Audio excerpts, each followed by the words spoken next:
গাজীপুরের সদর উপজেলার গজারি বনের ভেতর থেকে রাসেল ব্যাপারী নামে এক কিশোর অটোরিকশা চালকের মরদেহ উদ্ধার করেছে পুলিশ। পুলিশ জানায়, শুক্রবার বিকেলে অটোরিকশা নিয়ে বের হয়ে নিখোঁজ হন রাসেল। রাতে আশপাশের এলাকায় অনেক খোঁজাখুঁজি করেও তাকে পায়নি পরিবারের সদস্যরা। শনিবার ভোরে গজারি বনের ভেতর দেখে মরদেহ উদ্ধার করে পুলিশ।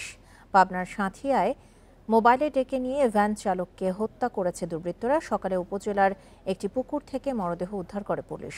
চাঁপাইনবাবগঞ্জে নিখোঁজের ৩ দিন পর সরিষা ক্ষেত থেকে পলাশ হালদার নামে এক যুবকের মরদেহ উদ্ধার করেছে পুলিশ। পুলিশের ধারণা, অটোরিকশা ছিনতাই করতেই হত্যা করা হয়েছে পলাশকে।